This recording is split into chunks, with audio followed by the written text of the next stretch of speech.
வணக்கம். முக்கால நாயகன் முருகன் உண்மையா என்ற கேள்வியை பலர் கேட்டிருந்தார்கள். அவர்களுடைய தெளிவுக்காக இந்த நிகழ்ச்சியை உங்கள் முன் வைக்கின்றேன்.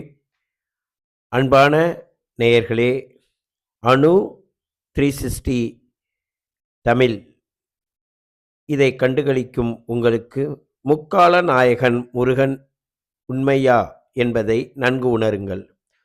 பூமிக்காரகன் செவ்வாய் என்று சொல்கிறோம். பூமிக்காரகன் செவ்வாய் என்று சொல்லும்போது செவ்வாயின் அதிபதி யார் என்றால் முருகப்பெருமான். அந்த முருகப்பெருமானுக்கு 6 படை வீடு உண்டு என்று சொல்கிறோம். அந்த 6 படை வீடு என்பதை நாம் நடை உடை பாவனை என்று சொல்லுவது போல நாம் உணர்கின்ற தன்மையை பொறுத்து நம் உடலில் ஓடுகின்ற இரத்தமானது தூய்மைப்படுத்தப்பட்டு அதன் மூலமாக நாம் உள் உணர்வுகளை தெளிவாக அடைகிறோம். சகோதரக்காரகன் என்றும் பூமிக்காரகன் என்றும் அழகன் என்றும் முருகன் என்றும் நம் முன்னோர்கள் கூடி அழகாக அவருக்காக வேல் குத்துவதும் அவருக்காக ஒவ்வொன்றும் செய்வதாக கூறுகிறார்கள். அவர் என்பது வேறு எவருமில்லை, உங்களில் உடலில் ஓடுகின்ற இரத்தத்திற்கு பெயர்தான் முருகன். நீங்கள் சாப்பிடுகின்ற ஒவ்வொரு உணவும் ஒவ்வொரு விதமாக இருந்தாலும் அதன் இறுதியாக சத்து என்ற சித்துக்கு ஆதாரமாக இருக்கின்ற சத்தும் சத்திலிருந்து வரக்கூடிய சிவப்பணுவானது முருகனுடைய அங்கமாக உடலுக்குள் வகிக்கிறது.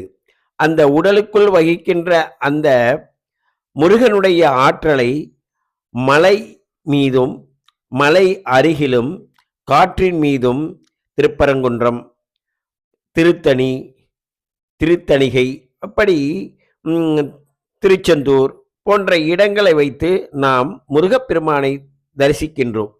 முருகப்பெருமான் என்பது நம் உள் உணர்வின் ஆற்றல். அந்த ஆற்றலை தான் முருகப்பெருமான் என்று சொல்கிறோம்.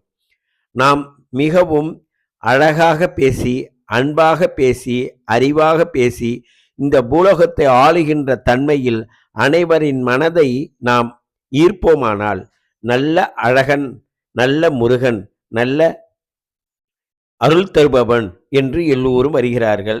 அணு என்ற ஆற்றலை உடைத்து நமக்கு சக்தியை தருகின்ற ஒரு கடவுள் இருக்கிறார் என்றால் அது முருகப்பெருமான் தான். அது நம் உடலில் ஓடுகின்ற நல்ல இரத்தம் என்பதை உணர்ந்தால் உங்களுக்கு பயன்.